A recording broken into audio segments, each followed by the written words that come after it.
Morning students, गृह विज्ञान विषय के इस यूट्यूब चैनल पर आप सभी का स्वागत है।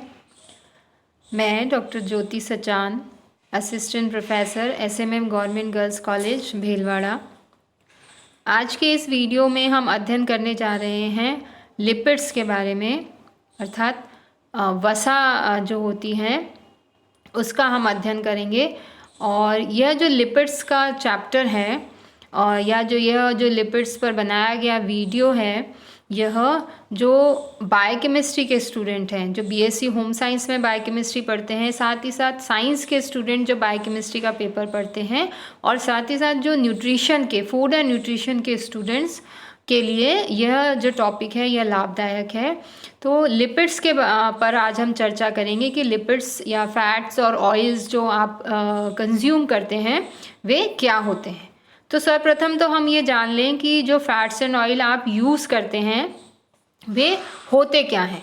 जैसे फॉर एग्ज़ाम्पल हम अपने दैनिक जीवन में फूड में जो फ़ैट इंक्लूड करते हैं वो होती है, जैसे वेजिटेबल ऑयल्स हम लोग काम में लेते हैं। इसके अलावा जो एनिमल फ़ैट है उसमें घी और बटर हम लोग काम में लेते हैं। तो उन्हीं फैट्स और लिपिड्स के बारे में आज हम चर्चा करेंगे।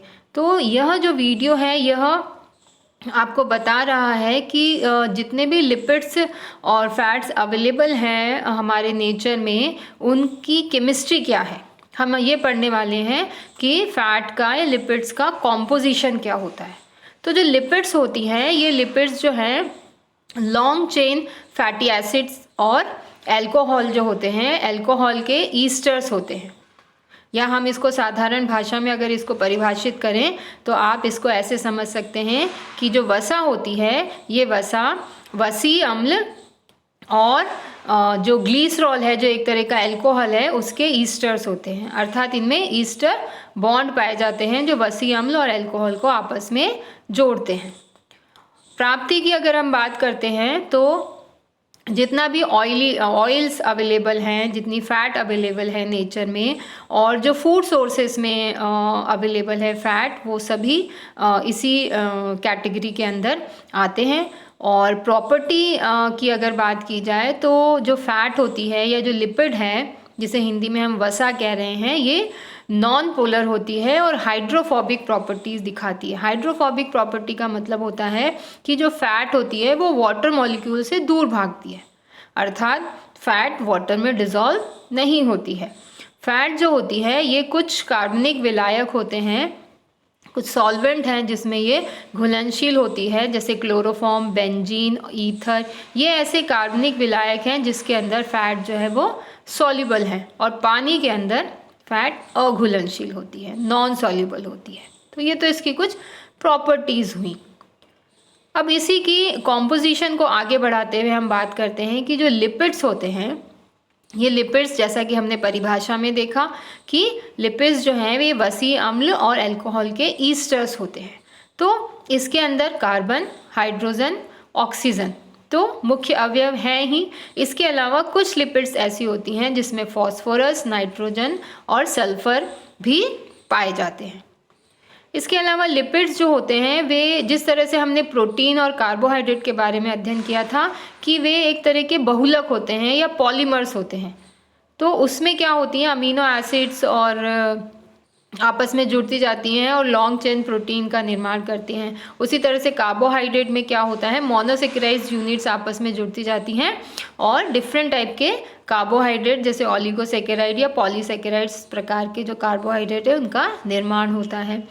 तो ये जो लिपिड्स होती हैं, इस लिपिड में फैटी एसिड और अल्कोहल जब मिलते हैं तो ट्राइग्लिसराइड का निर्माण होता है, और यही जो ट्राइग्लिसराइड हैं ये लिपिड कहलाते हैं। इसमें पॉलीमर नहीं होते हैं यूनिट्स के, और इसी के साथ जो लिपिड्स होती है इसमें कोई एग्जैक्ट रेशियो नहीं है हाइड्रोजन और ऑक्सीजन का, 2:1 का कोई रेशियो नहीं होता है। और जैसा चित्र में स्लाइड में आप देख रहे हैं कि इसका एक कॉमन फॉर्मूला आपको दिखाई दे रहा है, CH3CH2 ब्रैकेट N COOH, जहाँ N जो होती है ये एक नंबर बता रहा है, ये 1 2 3 4 5 6 इस तरह का नंबर है और यहीं से ये जो एक कॉमन फॉर्मूला आपको दिखाई दे रहा है, तो यह लिपिड का या ट्राइग्लिसराइड का फॉर्मूला होता है और इसी से अलग अलग प्रकार की ट्राइग्लिसराइड बनती है। अब जैसा कि आप इस स्लाइड में देख रहे हैं कि ग्लिसरॉल का 1 मॉलिक्यूल और 3 मॉलिक्यूल ऑफ फैटी एसिड, ये जब आपस में जुड़ते हैं तो इससे बनता है ट्राइग्लिसराइड, जिसको ट्राइस्टर बॉन्ड से जुड़ता है और ग्लिसरॉल भी कहा जाता है। तो ये जो ट्राइग्लिसराइड होता है, इसी ट्राइग्लिसराइड को लिपिड या वसा कहा जाता है। अब इस स्लाइड में आप देखेंगे कि जो फैटी एसिड 3 फैटी एसिड आपको दिखाई दे रहे हैं, जिसमें R के ऊपर R1 R2 और R3 बताया गया है। तो फैटी एसिड्स जो होते हैं ये एक जैसे भी हो सकते हैं, तीनों फैटी एसिड, या अलग अलग प्रकार के भी हो सकते हैं। तो जैसा कि आपको स्लाइड में दिख रहा है, ये जो विभिन्नताएं दिखाई देती हैं, इसमें ये जो R आपको दिखाई दे रहा है, तो ये R जो है कार्बन और हाइड्रोजन की चेन होती है। तो कार्बन और हाइड्रोजन की चेन एक जैसी भी हो सकती है या अलग अलग भी हो सकती है। उसी के आधार पर अलग अलग प्रकार के वसा का निर्माण होता है या ट्राइग्लिसराइड्स का निर्माण होता है। तो इस प्रकार हम इस स्लाइड से ये समझ पा रहे हैं कि 1 मॉलिक्यूल ऑफ ग्लिसरॉल और 3 मॉलिक्यूल फैटी एसिड जब आपस में जुड़ते हैं तो ट्राइग्लिसराइड बनता है। इसी तरह से नेक्स्ट स्लाइड में अगेन 1 मॉलिक्यूल ग्लिसरॉल दिखाया गया है और 3 मॉलिक्यूल किसके हैं? राइट, फैटी एसिड्स के। अब ये जो फैटी एसिड को आप ध्यान से देखिए, फर्स्ट फैटी एसिड जो है उसमें आपको इसमें एक कार्बोक्सिलिक ग्रुप है और साइड में चेन ऑफ कार्बन हाइड्रोजन लिखा है। तो चेन ऑफ कार्बन हाइड्रोजन जो यहाँ लिखा हुआ है, इसी को हम R से डिनोट करते हैं। तो R जो है सेम भी हो सकता है तीनों फैटी एसिड में, अर्थात कि कार्बन और हाइड्रोजन की जो चेन है वो एक जैसी भी हो सकती है और अलग अलग भी हो सकती है।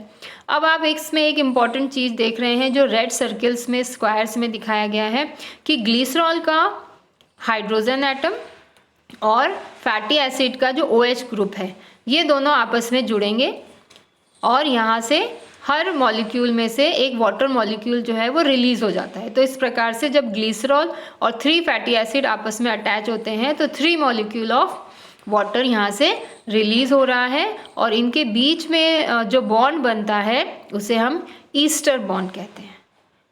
तो आपको समझ आ रहा होगा कि लिपिड्स जो हमने डेफिनेशन में पढ़ा था, लिपिड्स जो हैं वसी अम्ल और ग्लिसरॉल के ईस्टर्स होते हैं। अब आपको इस स्लाइड से क्लियर हो रहा होगा कि ग्लिसरॉल अर्थात ये एक तरह का अल्कोहल है। ग्लिसरॉल और फैटी एसिड्स आपस में जब जुड़ते हैं तो ट्राइग्लिसराइड का निर्माण करते हैं और यही ट्राइग्लिसराइड्स जो हैं यह लिपिड्स कहलाते हैं। इस स्लाइड में आप देख रहे हैं, हमने आपको यहाँ पे ट्राइग्लिसराइड दिखाया है केवल।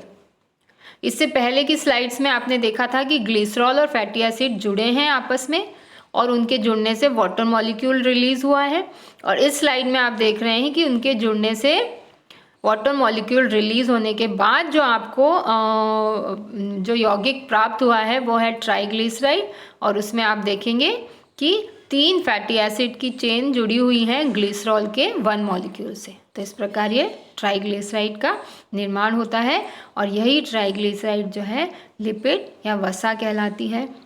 हम अलग अलग प्रकार की जो ट्राइग्लिसराइड हैं उसी के आधार पर वसा जो है वह अलग अलग प्रकार की होती है। तो इसके आज जो हमने अध्ययन किया कॉम्पोजिशन के बारे में कि लिपिड्स का कॉम्पोजिशन क्या होता है, पुनः हम इसको दोहराते हैं। लिपिड्स जो हैं ये कार्बन, हाइड्रोजन और ऑक्सीजन के यौगिक हैं और साथ ही साथ इसमें कुछ लिपिड्स में फॉस्फोरस भी पाया जाता है, सल्फर और नाइट्रोजन भी पाई जाती है। साथ ही साथ जो बहुत इम्पॉर्टेंट बात है कि लिपिड्स जो होते हैं इसमें ग्लिसरॉल और फैटी एसिड्स जब आपस में अटैच होते हैं तो उनसे कौन सा बॉन्ड बनता है? ईस्टर बॉन्ड बनता है।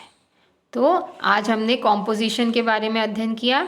इसके नेक्स्ट वीडियो में हम अध्ययन करेंगे कि लिपिड का क्लासिफिकेशन क्या होता है, किस तरह से लिपिड को क्लासिफाई किया गया है, क्योंकि प्रकृति में जितनी भी तरह की लिपिड्स, अलग अलग तरह की लिपिड्स और फैट्स पाई जाती हैं, उन्हें किन किन कैटेगरी के अंदर रखा गया है, इसका अध्ययन हम नेक्स्ट वीडियो में करेंगे। धन्यवाद।